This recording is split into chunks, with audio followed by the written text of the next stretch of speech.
Hello students, here I Nisha is back with your another video of economics. We were continuing our first book, that is Indian Economic Development, and in the last videos we covered our first chapter, that is Indian Economy on the Eve of Independence. After that chapter we are going to do our second chapter, which is 5-year plans in India, goals and achievement. This is your second chapter of Indian Economic Development, and with the help of this video we will be covering this chapter. First term that comes in this chapter is your economic planning. First of all, let us study what is economic planning. Economic planning is basically a system. एक ऐसा system होता है in which there is a central planning authority. Central planning authority is what? In India it is called planning commission. That is, a central planning authority decides the targets and policies and programs within a specified period of time. That is, as for example, simple example में जैसे आपको देती हूँ, 1 year का हमारी country में budget बनता है, that's a different thing. Economic planning is basically for 5 year. 5 सालों के हमारे क्या क्या प्लान्स होंगे, शॉर्ट पीरियड गोल्स हमारे क्या होंगे, लॉन्ग पीरियड गोल्स क्या होंगे, what will be our targets, what will be our programs, what policies the government will adopt. All these things are decided in economic planning. So economic planning is what? A system under which there is a central planning authority, which is called a planning commission, who set targets, who set objectives, and to achieve those objectives also different programs and policies are formulated for a specific period of time, that is for 5 years. But economic planning is made for both short period also and long period also, that is for 6 months also, for 1 year also, for 5 years also, for 2 years also. So this is what your economic planning. So under economic planning, what we do is we make plan, we make targets, we make programs, policies for the utilization of our country's resources in different development activities. That is, in short, we can say that economic planning is done so that our country's economic resources are properly utilized, nor they are overutilized, nor there is underutilization of resources, and those resources are allotted in different development activities so that balanced development can take place in our economy. So the definition of economic planning is, economic planning means utilization of country's resources in different development activities in accordance with national priorities. National priorities means where more development is required, that area will be first of all focused, objectives and targets will be set up, and different policies and programs will be formulated to develop that area. So this is what your economic planning. So next is your commission. In definition, we studied that economic planning is a system under which there is a planning commission, right? So after independence, that is after 15th August 1947, our country, our government decided to formulate planning. It decided to do economic planning. Right. So at that time that it was called planning commission. Planning commission means who do economic planning, who formulate policies, who formulate programs, who decides objectives. So in 1950, a planning commission was set up after independence. In 1950, a planning commission was set up under chairmanship of Professor Mahalbonis. Now this name, that is planning commission, has changed in February 2015, and planning is now done by Niti Aayog. And the role of Niti Aayog is to make such policies to accelerate the pace of GDP growth. That is, for the growth and development of our country, the Niti Aayog, at the recent time, Niti Aayog does all the economic planning. Initially, from 1950, from the very year 1950, planning commission was set up. Planning commission did the economic planning, but after February 2015, it is replaced by Niti Aayog. So these main data has to be memorized, because in 1 marks question these are most probably asked from you. So mark these lines in your book. These are some important points which you should know. Now a question arises, why there is a need of planning in India? That is, before 1950 there was no such planning commission, no planning was done, no 5-year plans were there. So after independence, what was the need of planning in India? Why the planning commission was introduced? As we all know that after the Britishers left our country, our economy was backward and stagnant economy. Before the arrival of Britishers, our India was called a golden bird. But the Britishers exploited our country in such a way that when they left our country, our economy was totally backward and stagnant economy. So, for development of our economy, for our GDP growth, for our economy development, planning was set up in India so that from time to time we can accelerate the pace of our economic growth and develop our economy. So this is the reason why there was a need of planning in India, why short period goals, long period goals, different plans and programs were formulated to develop our country, to increase our GDP growth, for the economic growth and development. This was the basic reason for introducing planning in India. Now, next comes types of planning. There are basically two types, directive planning and comprehensive planning. Overall, to understand these two terms, we already have studied private sector and government sector, right? In business also you have studied, up to 10th class also you have studied. So directive planning, while you are studying directive planning, keep it in mind the private sector. Private sector means there is no interference, there is no involvement of any government, that is state ownership is there. So directive planning is a system in which planning is done by private individuals, private sectors, that is there is no direct participation of the state or government, and this planning is done to direct the forces of supply and demand, that is on the basis of demand and supply the planning is done rather than on the basis of government. Okay, so the main features of this planning is there is no direct participation of the state in the process of growth, that is while directive planning is done there is no direct participation of government. Second point is, while making plans, although individual gains are maximized, that means the main focus जो है आपका individual gains पर तो रखा जाता है, private जो हमारे मोटिव्स होते हैं उन पर रखा जाता है, apart from that national interest पर भी कोई हैम्पर हमारा ना हो, सफर ना हो, दोनों चीजों को ध्यान में यहाँ पर डायरेक्टिव प्लानिंग करी जाती है. डायरेक्टिव प्लानिंग आपका कौन से टाइप ऑफ इकोनॉमी में अडॉप्ट किया जाता है? Capitalist economy. Capitalist economy, 3 types of economies हमारी आगे आती हैं, वो टॉपिक हम नेक्स्ट पढ़ेंगे. Next is your comprehensive planning. Comprehensive planning is just the reverse of your directive planning. बिल्कुल इसका उल्टा होता है.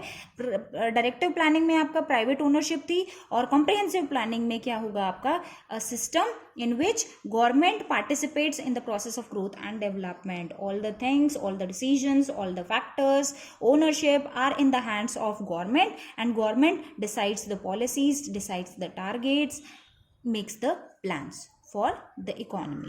कॉम्प्रिहेंसिव प्लानिंग जो है वो आपकी किस टाइप ऑफ इकोनॉमी में अडॉप्ट करी जाती है? Socialist economy. सोशलिस्ट इकोनॉमी क्या होती है? जहां पर ओनरशिप किसके हाथ में होती है? आपकी गवर्नमेंट के हाथ में होती है. और इसके अलावा मिक्स्ड इकोनॉमी में भी कॉम्प्रिहेंसिव प्लानिंग जो है that is adopted. And mixed planning we will study in detail in other topic also, that is in which there is coexistence of both the private and your public sector. So this was the types of planning: directive planning and comprehensive planning. Now comes your types of economies. There are basically 3 types of economies: capitalist, socialist and mixed economy. First come your capitalist economy. Capitalist economy is an economy in which everything is in the hand of private individual, that is there is private ownership. All the factors are owned by private individual, private sector. All the decisions are taken by private sector or private individuals. So capitalist economy is an economy in which the means of production, that is all the factors are owned by individuals, and these individuals itself decide the economic policies and objectives of the economy. Features of capitalist economy is, first point is there is private ownership. that is all the factors of production are owned by private individuals. Second is means of production are used in such a way that profit are maximized. Main objective जो आपका capitalist economy का होता है that is your profit maximization. Social objective, social welfare is your secondary objective, but the first primary objective is your profit maximization of capitalist economy. The role of the government is just to maintain the law and order and defense of the country. That means the government do not directly interfere in the capitalist economy, just they interfere to maintain law and order. That means there is no illegal activity, there is no exploitation of any person, any consumer. Just to see all these things only government play the role, while all other decisions, all the factors are owned by private individuals. There is no participation of government. So the merit of this economy is it basically promotes self interest, that is basic objective is profit maximization. So इस economy से हमारी जो economy की growth है वो ज़्यादा speed से हमारी एक्सेलरेट होती है. प्रॉफिट हमारे मैक्सिमाइज होते हैं इस केस में, क्योंकि profit maximisation is the basic objective of this type of economy. Next demerit क्या होगी इसकी? हम कहते हैं the main objective of this type of economy is profit maximisation. Social welfare is the secondary objective. तो जो भी प्रोडक्शन की जाती है इस इकोनॉमी के अंदर that is for the maximisation of profit. जो हाई पे कर सकते हैं सिर्फ उन्हीं गुड्स की प्रोडक्शन ज़्यादा करी जाती हैं जिससे कि ज़्यादा प्रॉफिट्स अचीव होते हों. सो कुछ ना कुछ एक्सटेंट तक जो हमारा सोशल वेलफेयर है या कलेक्टिव इंटरेस्ट है सोसाइटी का वो हमारा डिस्टर्ब होता है काफ़ी एक्सटेंट तक कैपिटलिस्ट इकोनॉमी के केस में. जो हमारे पुअर पर्सन है वो काफ़ी सारी चीज़ों से डिप्राइव रह जाते हैं, उनको नहीं मिल पाती है. क्योंकि प्रोडक्शन जो प्रोड्यूसर करता है इस इकोनॉमी के अंदर वो अपने प्रॉफिट्स को ध्यान में रखकर सिर्फ उन्हीं गुड्स का प्रोडक्शन वो करता है जिससे कि वो अपने प्रॉफिट्स को मैक्सिमाइज करे, rather than concentrating on the collective interest और social welfare. Next type of economy is your socialist economy. Socialist economy is one in which there is ownership of government. First में हमने क्या करा that there was ownership of private individual. All the decisions was taken by private individuals. The factors of production were owned by private individuals. Reverse is the case of socialist economy, that is there is no private ownership, there is no private sector. All the decisions are taken by government. All the means of production, all the factors are owned by government. All the economic decisions are taken by government, or we can say central planning authority and government. And the main objective here is to maximize social welfare. That is for social welfare this type of economy work. जैसे capitalist economy में main objective हमारा profit maximization था, in the same way socialist economy में the main objective is social welfare. The government basically concentrate on social welfare first of all rather than maximizing the profit. Maximization of profit is the secondary objective. Primary objective of this type of economy is social welfare, collective interest. First feature हमारी वही है that is all the means of production, all the factors are owned by government. Second हमारी क्या है that is all the decisions are taken to maximise the social welfare. जो main objective होता है वो क्या होता है हमारा सोशल वेलफेयर. गवर्नमेंट उन्हीं चीज़ों की प्रोडक्शन करती है जिससे कि सोशल वेलफेयर जो है मैक्सिमाइज हो. नेक्स्ट इज जो पार्टिसिपेशन होता है there is direct participation of the government in the process of growth. That is government directly participate करती है. सारे जो डिसीजंस लिए जाते हैं that are taken by the government. Okay, so apart from taking decisions, government also play the role of maintaining the law and order in the economy. So all these two work are done by the government in case of socialist economy. Next come merit of social economy. benefit क्या है socialist economy?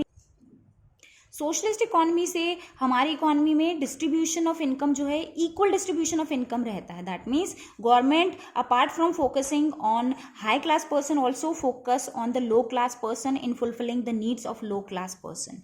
तो जो distribution of national income है वो इस तरह से किया जाता है कि हमारी इकोनॉमी जो है बैलेंस्ड डेवलपमेंट हो. दैट इज रिच और पुअर पर्सन्स के बीच में जो गैप है वो हमारा कम से कम हो। इस ऑब्जेक्टिव को ध्यान में रख के गवर्नमेंट जो है डिसीजंस लेती है, काम करती है। तो मेन बेनिफिट हमें यहाँ पे ये रिसीव होता है कि सोशल वेलफेयर हमारी कंट्री में ज़्यादा होता है, जो अनइक्वल डिस्ट्रीब्यूशन ऑफ इनकम है उसको भी हटाती है यहाँ से गवर्नमेंट, ताकि बैलेंस डेवलपमेंट हो सके, रिच एंड पुअर पर्सन्स के बीच का गैप जो है वो हम मिनिमाइज कर सकें।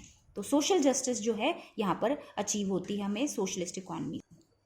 नेक्स्ट इज इसकी डीमेरिट क्या होती है, सेम वही है, क्योंकि जो मेन फोकस यहाँ पर गवर्नमेंट का होता है that is for social welfare, social justice होता है। Profit maximisation goal is not much considered है।